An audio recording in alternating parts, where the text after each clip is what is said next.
Hello, आप सबका मेरे चैनल स्पीडिंग ला ज्ञान में स्वागत और अभिनंदन है। मैं आज आपको एक प्रॉब्लम आईपीसी की पूछ रही। अगर आपको इसका उत्तर पता है तो इनबॉक्स में जाकर टाइप करिए और नहीं पता है तो मेरी पूरी वीडियो वॉच कर लीजिए। अ, ब, स और द संयुक्त होकर यक्ष को उसके घर पीटने की योजना बनाते हैं। जबकि यक्ष पर हमला किया गया, यक्ष की पुत्री ने हस्तक्षेप किया जिसे द ने पीटा। यक्ष के घर से लौटते समय उसके घर से ब ने एक घड़ी उठा ली। यहाँ पे अ, ब, स और द किस अपराध के लिए दायी है। मतलब क्या कह रहा है, अ, ब, स और द संयुक्त होकर यक्ष को उसके घर में पीटने की योजना बनाते हैं। जबकि वह पीट रहे थे तब यक्ष की पुत्री ने उस में हस्तक्षेप किया तो द ने उसे पीट दिया। फिर कह रहा है कि यक्ष के घर से लौटते समय जो ब है उसके घर से एक घड़ी उठा ली। यहाँ पे अ, ब, स ने कौन सा अपराध किया है। आइए देखिए प्रॉब्लम। समस्या कह रहा है, प्रस्तुत समस्या धारा 34 पर आधारित है। मतलब क्या है, आईपीसी के जो धारा 34 है उस पर आधारित है। 34 क्या है तो कह रहा है धारा 34 संयुक्त दायित्व के सिद्धांत को प्रतिपादित करता है। जॉइंट लाइबिलिटी के सिद्धांत को जो है 34 परिभाषित करता है। यदि दो या दो से अधिक व्यक्ति किसी कार्य को संयुक्त रूप से करते हैं तो यह माना जाता है कि उनमें से प्रत्येक ने ऐसे कार्य को व्यक्तिगत रूप से किया है। मतलब 34 क्या कहता है कि अगर दो या दो से अधिक व्यक्ति किसी कार्य को संयुक्त रूप से करते हैं तो यह माना जाएगा कि उनमें से प्रत्येक ने ऐसे कार्य को किया है। कह रहा है कि धारा 34 समान आशय को अग्रसर करने में कई व्यक्तियों द्वारा किए गए कार्य। क्या कह रहा है कि जो कॉमन इंटेंशन है उसको अग्रसर करने में कई व्यक्तियों द्वारा किया गया कार्य। जबकि कह रहा है जबकि कोई आपराधिक कृत्य कई व्यक्तियों द्वारा अपने सबके समान आशय के अग्रसर करने में, कह रहा है कोई आपराधिक कृत्य हो, फिर कह रहा है कि कई व्यक्तियों द्वारा हो अपने सबके समान आशय को अग्रसर करने में किया जाता है, तब ऐसे व्यक्तियों में से हर व्यक्ति उस कार्य के लिए उसी प्रकार दायित्व के अधीन होगा मानो वह कार्य उसने अकेले ही किया है। मतलब क्या कह रहा है, कोई आपराधिक कृत्य कई व्यक्तियों द्वारा अपने सबके सामान्य आशय को अग्रसर करने में किया जाता है, तब ऐसे व्यक्तियों में से हर व्यक्ति उस कार्य के लिए उसी प्रकार दायित्व के अधीन होगा कि यह माना जाएगा कि उसने यह कार्य अकेले ही किया है। प्रस्तुत समस्या में अ, ब, स और द संयुक्त होकर यक्ष को उसके घर पीटने की योजना बनाते हैं। जबकि यक्ष पर हमला किया गया तो यक्ष की पुत्री ने उसमें हस्तक्षेप किया जिसे जो द है उसने पीटा।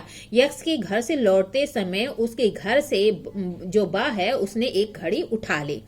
प्रस्तुत मामले में अ, ब, स, द यक्ष के घर पीटने की योजना बनाते हैं। जैसा कि महबूब शाह बनाम एम्परर के मामले में प्रिवी काउंसिल ने सामान्य आशय का अर्थ बताते हुए कहा कि किसी पूर्व निर्धारित योजना शामिल है।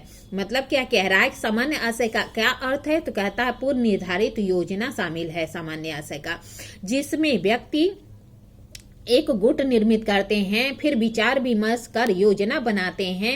अतः यहाँ पर अ, ब, स, द पूर्व निर्धारित योजना यह बनाई कि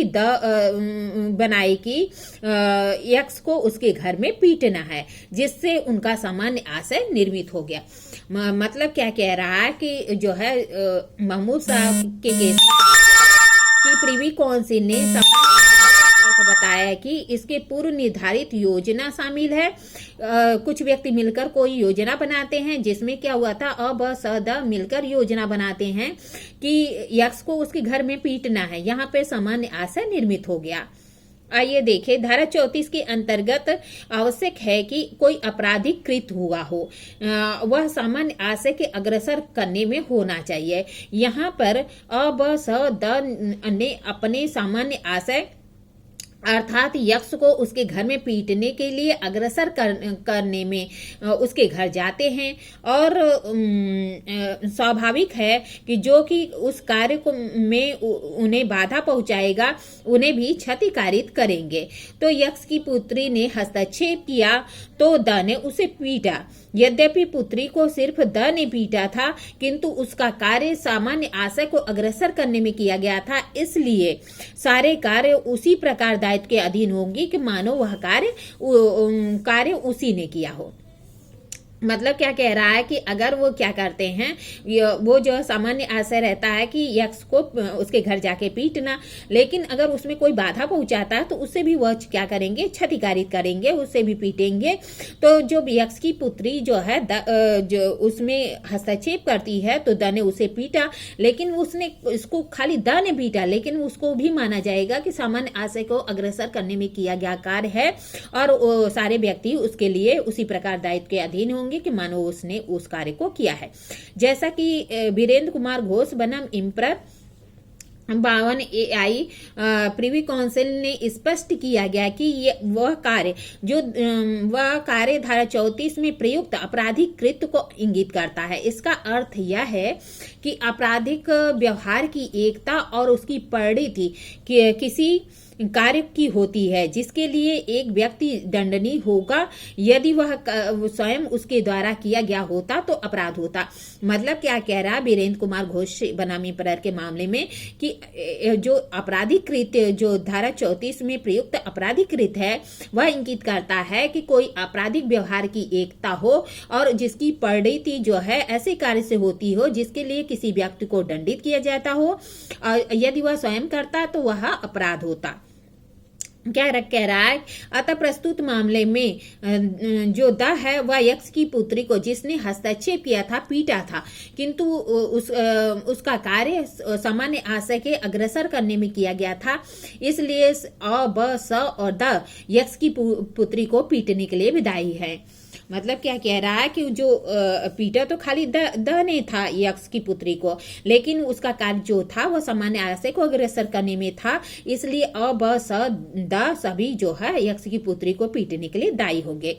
प्रस्तुत मामले में यक्ष के घर से लौटते समय बी ने जो ब है उसने घड़ी उठा ली थी। ब ने घड़ी उठाने का कार्य सामान्य आशय के अग्रसर करने में नहीं किया था। जो उसने ब ने घड़ी उठा ली है वह कार्य सामान्य आशय को अग्रसर करने में नहीं किया है, क्योंकि उसका सामान्य आशय यक्ष को पीटने का था। यदि उसमें कोई बाधा पहुंचाता, उसमें किसी के द्वारा कोई आपराधिक कृत्य किया जाता तो वह सामान्य आशय को अग्रसर करने में कार्य माना जाता, किंतु घड़ी उठाने का कार्य उससे भिन्न था, अतः वह सामान्य आशय को अग्रसर करने में नहीं माना जाएगा। अतः प्रस्तुत मामले में अ ब स द यक्ष और यक्ष की पुत्री को पीटने के लिए और जो ब है वह घड़ी चुराने के लिए भी दोषी होगा। मतलब क्या कह रहा है कि जो मामले में क्या होगा, जो अ ब स द है वह क्या होंगे, यक्ष को और उसकी पुत्री को पीटने के लिए दायी होंगे, और लेकिन जो ब है उसके साथ साथ वह घड़ी चुराने के लिए भी दायी होगा। इस तरह मैंने आपको प्रॉब्लम बताई, प्रॉब्लम का सोल्यूशन बताया। ऐसे ही अच्छी अच्छी प्रॉब्लम के लिए मेरा चैनल सब्सक्राइब करिए, लाइक और कमेंट करिए। ठीक है, धन्यवाद, थैंक यू।